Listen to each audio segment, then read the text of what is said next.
Avant de commencer cette vidéo, j'aimerais remercier toutes les personnes qui se sont abonnées et qui ont commenté les 2 premières vidéos de la chaîne.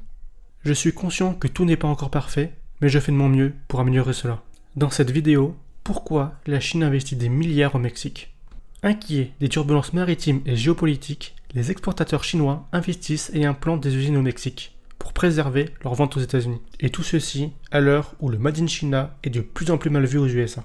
Aujourd'hui, sur De Facto, nous allons nous intéresser au plan d'investissement chinois au Mexique, leurs intérêts et leurs besoins. Une guerre commerciale. Depuis octobre 2021, environ 7 milliards de dollars d'investissements étrangers sont entrés dans l'État de Nuevo León, actuellement l'un des États mexicains les plus populaires pour les entreprises étrangères. Les entreprises chinoises sont responsables d'environ 30% d'investissements et les sources américaines d'environ 47%. Dans l'ensemble, les exportations mexicaines vers les États-Unis proviennent d'installations de production dans les 5 États du nord du Mexique: le Nuevo León, Jalisco, Chihuahua, Tamaulipas et Basse-Californie. Les exportations de ces 5 États sont d'environ 71 milliards de dollars au troisième trimestre 2022, contre 63 milliards de dollars pour les 27 États restants. Ces 5 États bénéficient de la proximité de la frontière américaine et du réseau routier inter-États, ainsi que des approvisionnements américains en gaz naturel et dans certains cas en électricité. Les élus locaux ont activement recruté des entreprises asiatiques pour investir à Nuevo León, suggérant à Davos au début de 2023 que Nuevo León a un alignement planétaire géopolitique, et disant « Nous recevons beaucoup d'Asiatiques qui veulent venir sur le marché américain ». En janvier 2022, plusieurs entreprises chinoises faisaient face à de sérieux défis pour déplacer leur production et leurs usines qui sont en Chine vers des pays clients des États-Unis. Les prix d'expédition de la Chine montaient en flèche. Washington et Pékin étaient enfermés dans une guerre commerciale féroce.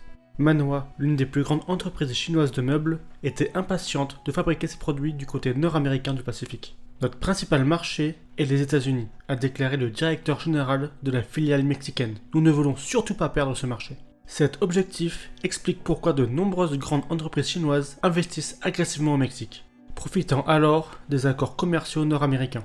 À l'instar des entreprises japonaises et sud-coréennes, les entreprises chinoises labellisent leurs produits Made in Mexico et mettent en place des usines qui peuvent les exporter vers les États-Unis. L'intérêt des fabricants chinois pour le Mexique s'inscrit dans une tendance plus large connue sous le nom de nearshoring, qui consiste à une stratégie d'externalisation des activités commerciales et de production dans des pays plus proches géographiquement.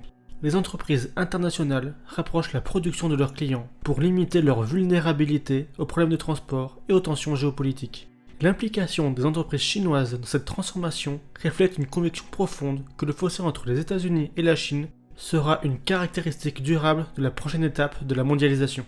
Mais cela révèle aussi quelque chose de plus fondamental. Malgré les tensions politiques, les forces commerciales liant les États-Unis et la Chine sont encore fortes. Les différentes entreprises chinoises n'ont pas l'intention d'abandonner l'économie américaine, qui est toujours la plus importante de la planète. Au lieu de cela, ils mettent en place des opérations à l'intérieur du bloc commercial nord-américain, afin de fournir aux USA des biens allant de l'électronique aux vêtements en passant par les meubles.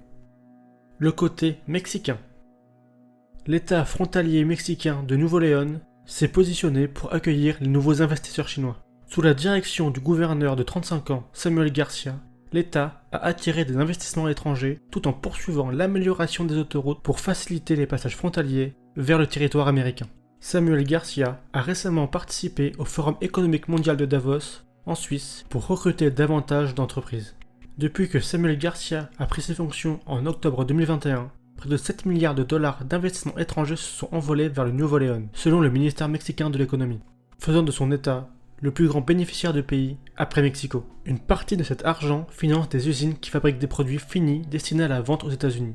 Mais beaucoup se concentrent sur une refonte radicale des chaînes d'approvisionnement mondiales.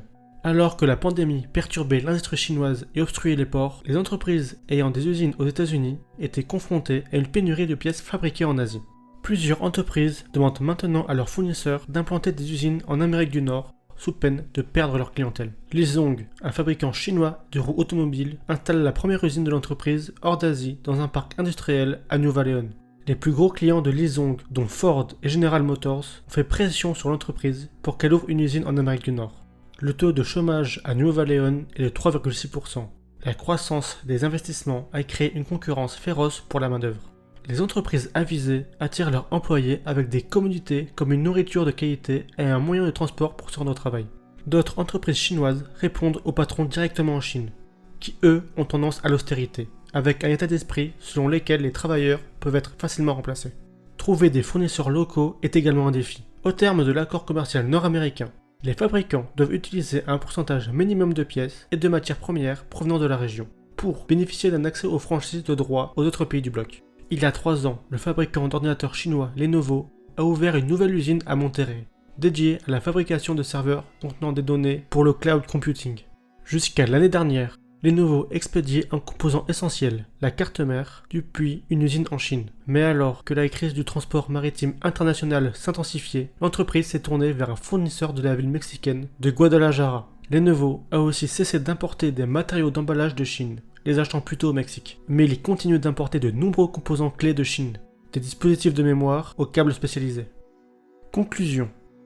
La montée des tensions géopolitiques, les obstacles au commerce et la pandémie ont influencé les décisions d'investissement et la circulation des marchandises dans le monde. Le déplacement de la production chinoise vers le Mexique est économiquement souhaitable pour les États-Unis. L'intégration économique nord-américaine reste vitale pour les USA. Il y a plusieurs raisons pour lesquelles le déplacement de la production chinoise vers le Mexique, que ce soit par des entreprises chinoises ou américaines, est économiquement bénéfique pour les États-Unis, comme la dépendance de la Chine à l'exportation vers le territoire américain, qui sera sûrement un levier économique si un conflit plus important venait à arriver entre ces deux grandes puissances.